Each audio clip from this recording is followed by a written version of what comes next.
stop what you are doing. We need to talk about someone you see every single day. Think about your workplace. Think about the person in the desk nearest yours. The one who always brings their lunch. The one who laughs at just the right moment. The one who, if you're being honest, you've never seen drink a glass of water. When was the last time you actually watched them blink? This is an official public information broadcast from the Office of Anomaly Safety, pursuant to Directive 7 Gamma of the Civilian Proximity Accord. Since the third quarter of last year, field operatives have documented a statistically significant uptick in what the OAS formally designates as Proximate Mimetic Entities, or PMEs, in shared civilian workspaces, shopping centers, open-plan offices, hospital break rooms, anywhere people gather in routines. A PME is not a ghost. It is not a hallucination. It is a localized behavioral reconstruction, an anomalous structure that has, over a period of between 11 and 44 days, observed and absorbed enough of a specific human's behavioral signature to achieve what our documentation classifies as social camouflage threshold, level 4. At level 4, a PME is visually, vocally, and behaviorally indistinguishable from its subject at a casual interaction distance. It will remember your name. It will ask about your weekend. It will express concern about the quarterly projections. It does all of this because it has learned those responses, not because it understands them. The OAS wishes to reassure the public that containment protocols remain active in most metropolitan zones. We are managing the situation. You are, in all likelihood, perfectly safe. In all likelihood. For the purposes of public education, the OAS has authorized the release of a redacted summary from case file OAS 2241-C. The subject is referred to in our documentation as Cassandra Volume 50, age 31, an accounts coordinator at a mid-sized logistics firm. Zone 9, Eastern District. She filed the initial anomaly report herself, which is, in our experience, extraordinarily rare. She told her supervisor that a colleague, a man named Derek Mahone, who had worked beside her for 3 years, had begun to feel wrong. Her exact words in the report were, "He says everything right. He just says it at the wrong time." She noticed it first on a Tuesday. Derek microwaved fish for lunch. Everyone complained. He laughed and apologized, exactly as he always had. But Cassandra noticed that his laugh lasted exactly as long as the previous complaints did. Not a natural decay. An echo with no source. Over the following 9 days, Cassandra kept notes. She described Derek sitting completely still at his desk for 45 minutes without any visible screen activity, his head tilted at an angle she said looked like a dog hearing a sound that isn't there. She described arriving early one morning and finding Derek already at his desk, at 5:47 a.m., still wearing the same clothes from the day before. He looked up and smiled. He said, "Morning, Cass. Big day." That was what he had said on the previous Monday morning. Word for word. Cassandra made the mistake of confronting him. She waited until they were alone in the break room and said his name 3 times, which the OAS has since established, in retrospect, is a known triggering sequence for level 4 entities. Our field team arrived at 6:14 the following morning. We found Cassandra's badge on the floor near the photocopier. We found a coffee mug still warm, half full. We found, folded carefully into the space beneath Derek's desk chair, into a space that should not have been able to contain anything larger than a shoebox, Cassandra Vall's reading glasses, her lanyard, and approximately 40% of what our medical examiner's report described as her upper thoracic region. Derek Mahone has not been located.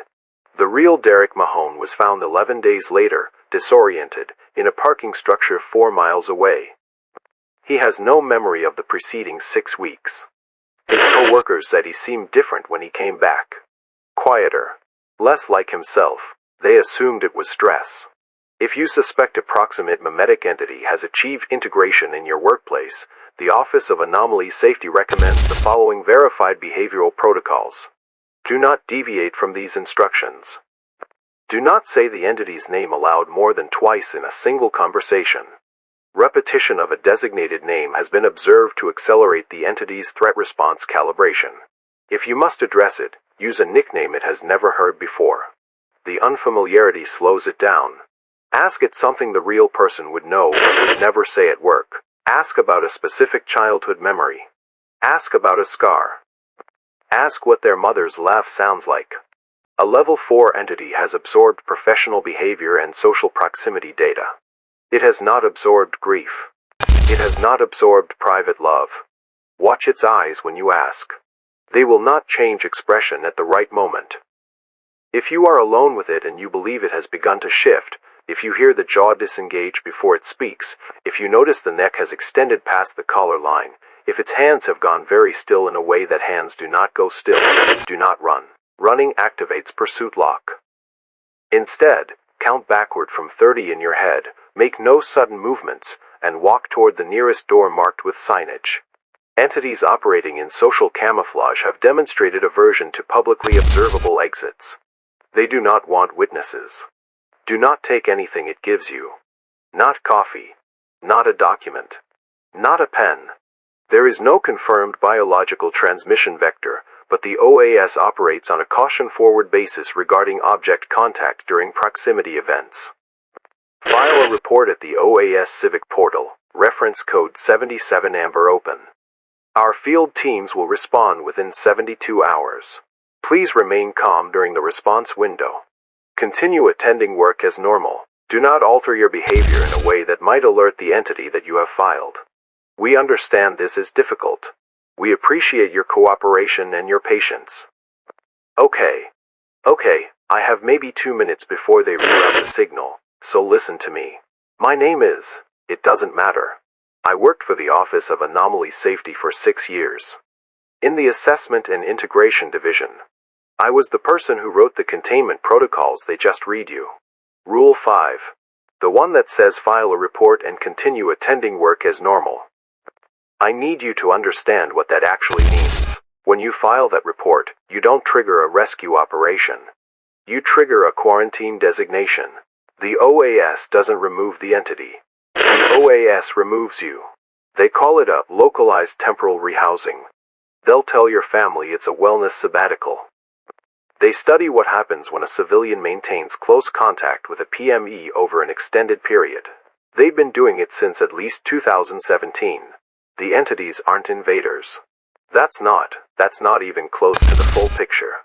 The entities are ours. They are a byproduct of the OAS's own spatial compression research, and they have been releasing them into civilian populations to generate behavioral data. To study absorption thresholds. To see how long it takes people to notice.